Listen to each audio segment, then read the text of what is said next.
And make sure to let me know in the comments what open world game you're looking forward to the most and why, and also make sure to smack that like button to show your support. And let's get started here at the number 10 spot with Mount & Blade II Bannerlord. It's a medieval action role-playing game developed by Tailworlds Entertainment. The game is going to be set as a prequel 200 years before Mount & Blade Warband. It takes place during the decline of the Calradian Empire and the formation of the kingdoms that appear in the previous games. The armor, weapons, and architecture will be drawing inspiration from 600 to 1100 AD. Bannerlord will include at least 6 major factions, each composed of competing clans with their own goals, as well as minor warband factions such as mercenaries. Rumors have been circulating that a console release could be coming, but right now only PC is set for a release sometime in 2017. And right now, guys, I gotta admit, this is one of the best games that I've ever played. The Mount & Blade franchise is just so amazing, such a fun strategy game, and I'm really looking forward to seeing the improvements that they make with this new successor, and I feel like there's so much that they can actually accomplish. I've already seen the siege mode gameplay, it looks fantastic, and some of the other things that they've actually added, like voice acting, that's a nice little addition.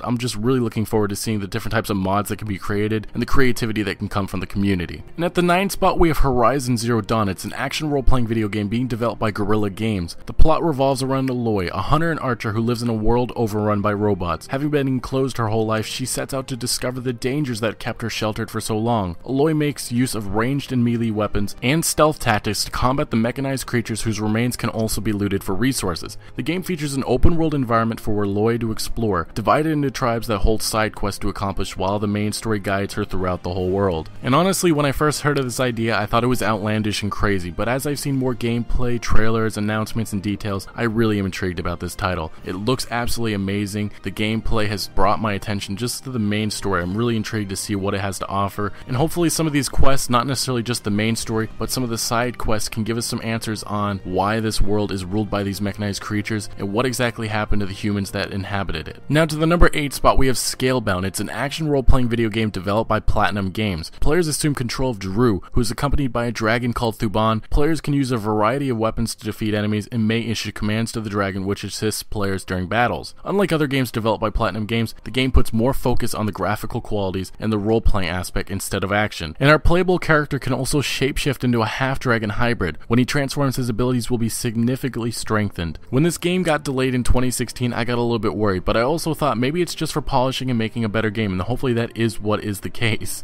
But either way, I really do like what I've seen so far from gameplay. I think it's a cool concept. Some of the abilities that Drew and Thuban have is also very intriguing, so it's going to be fun seeing how this plays out and the different monsters that we can battle. Now at the number 7 spot, we have Tom Clancy's Ghost Recon Wildlands. It's an open world tactical shooter video game in development by Ubisoft Paris. The game will move away from the futuristic setting introduced in Tom Clancy's Ghost Recon Advanced Warfighter. It will instead feature a setting similar to the original Tom Clancy's Ghost Recon. Ubisoft has described it as one of the biggest open world games that they have ever published. Within the game, the world includes a wide variety of environments such as mountains, forests, and deserts. The game is set in Bolivia, which has become increasingly unstable as the Santa Blanca drug cartel gains more power and influence to the point where Bolivia has become the world's largest producer of cocaine. The rise in power of these drug cartels concerns the United States government as Santa Blanca's influence has become to spread beyond Bolivia. As a result, the United States Army dispatches an elite special operations unit called the Ghost to destroy the cartel and reveal the evil connections between Santa Blanca and the local government. I must admit, Ubisoft has been one of the companies that I get worried about with some of their games as of late. A lot of their games have got me worried just because they don't seem to exactly impress me, but this title so far, it looks pretty phenomenal. I mean, I love that it actually has that Arma feeling to it, at least that's what it appears in my mind. One of my favorite PC games of all time, and I really am looking forward to seeing what it has to offer in the open world, the different types of things that we can actually do with some of our friends. And at the number 6 spot, we have Death Stranding. It's a video game being developed by Kojima Productions, first from Hideo Kojima, following his leave from Konami, which was absolutely insane and pretty much one of the biggest shockers within the gaming community. Kojima is recognized as the mastermind and creator of the critically acclaimed Metal Gear series.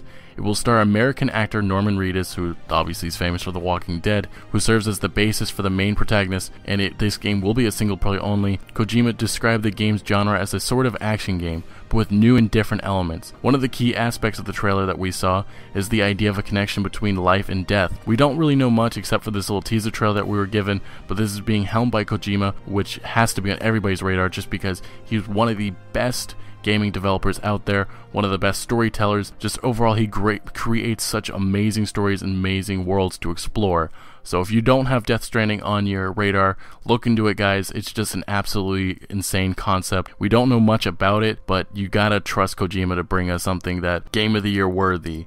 I mean, I know that I said it's a crazy concept, we don't know much about it, but from that teaser trailer, it really gets your mind sketchy, and it definitely is something that a typical Kojima type of deal, where we'll get some more information later on, and I definitely feel like this has got to be on everybody's radar, and as Konami falls, Kojima rises. Into the number 5 spot, we have Days Gone. It's an open-world action-adventure survival horror video game in development by SIE Bend Studio. We will be playing from a third-person perspective and controlling Deacon St. John, a drifter and former bounty hunter who prefers to live a dangerous life on the road over living in wilderness encampments. The game takes place 2 years after a global pandemic occurred which killed almost all of humanity, but transformed millions of others into freakers, mindless zombie-like creatures that are quickly evolving. Although we've already gotten enough games within the zombie genre, I'm really looking forward to playing with our Daryl Dixon-like character. And crafting different types of weapons and items is going to be a lot of fun to experiment with, and also exploring this little world that they've created for us, and playing in different types of ways such as stealth and action's a nice addition, and I'm looking forward to seeing what type of story they'll have for us and how different it will be from some of these other zombie games out there. Into the number 4 spot, we have State of Decay 2. It's a survival video game developed by Undead Labs. It's said to be a bigger, badder, bolder, smoother State of Decay. The world of State of Decay is more dangerous and unpredictable than ever, so if you choose, you can work closely with up to 3 other players to build lasting communities and put your survival plan to the test. As with the original hit game, your choices will shape an interconnected world and form a unique experience every time you play. Dynamic game systems for character progression, base building, leadership promotion, and consequence-driven storytelling will result in a dramatic experience that tests your drive to survive. And throughout the game, you'll experience a visually stunning and richly detailed world brought to life with the Unreal Engine 4. My biggest takeaway with this, obviously, is the upgrade with the Unreal Engine. I really do like the addition of this engine. I feel like it works well with a lot of other games, and I really am looking forward to seeing how they utilize it with State of Decay 2. And on the flip side, with the other details that we actually got, it pretty much just states that State of Decay 2 is going to be a better game. And that's what we're all looking forward to seeing. State of Decay, the original game, was absolutely phenomenal. A very interesting concept, and I really think it paid off in a lot of ways, but I also think a lot of people slept on it, and not a lot of people knew about it. So this sequel, I'm hoping it gets a lot more attention, just because I feel like State of Decay was a really fun game, and I feel like it was also a very interesting concept that was unique. But let me know what you guys think in the comment section. What zombie game are you looking forward to the most? Do you want to see a State of Decay or a Days Gone? I think both of them look phenomenal, and either way, I think that if you're a zombie fan, we got some great titles coming out in the future. Now let's get down to our top 3. Here at the 3 spot, we have Spider-Man. It's an open-world action-adventure video game based on the Marvel Comics superhero Spider-Man. It is being developed by Insomniac Games. The game will tell an entirely new story about Spider-Man. It is not tied to film or comic book, because I don't think most of us want to see Uncle Ben die again. The game will cover both the Peter Parker and Spider-Man aspects of the character, and will feature a more experienced Spider-Man. The game will take place in an open-world New York City. Players will be able to use Spider-Man's well-known abilities such as web slinging and wall crawling, as well as new gameplay elements unseen in previous Spider-Man games before, such as traversing using parkour. And I must say, Spider-Man 2 was one of the first games I was introduced to on the PS2, and it was also one of the funnest games I ever played. So this 2017 Spider-Man,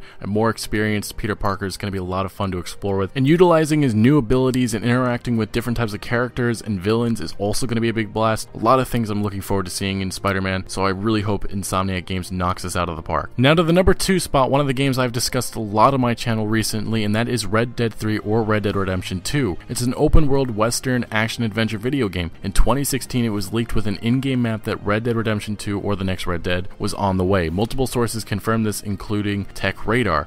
Months later, pre-alpha concept art was leaked showing the direction of the next Red Dead, which was a prequel years before the events of Red Dead Redemption. Take-Two also stated that we won't be seeing any releases from Rockstar until at least April of 2017. What we know is that the next Red Dead will be much bigger than Red Dead Redemption. Like I said before, will be a prequel, and the ability to swim and boating and exploring the ocean will be featured. And whenever I discuss Red Dead Redemption, I bring up the story. It was one of the saddest games I ever played, but also one of the funnest games I ever played. I mean, Red Dead Redemption featured so many different types of characters, were so intriguing. Irish the drunk, Seth the I don't know how to describe him. Landon Ricketts, the badass outlaw from the past. Either way, this game has a lot of potential, and I'm really looking forward to seeing what Rockstar Games has in store with us for this next Red Dead installment. And at the number 1 spot, we have Mass Effect Andromeda. It's an action role-playing third-person shooter video game in development by BioWare. It is the first time in the Mass Effect series to feature an open world. The game takes place long after the events of the first 3 Mass Effect games in the Andromeda Galaxy. A new protagonist, Ryder, is designated as a Pathfinder, an operative tasked with discovering a new planet for the human race to colonize. Players will be able to pilot the new and customizable 6-wheeled buggy type vehicle Mako to explore the new planets featured in the game. The game features various planets for players to explore, with each having their own characteristics. Similar to its predecessors, the game features a dialogue tree, choices, romantic relationships with companions, and co-op multiplayer. After seeing that E3 reveal, the gameplay that was revealed in the information, I was absolutely amazed. It just looks so phenomenal. Even the gameplay just gets me so amped up for this game.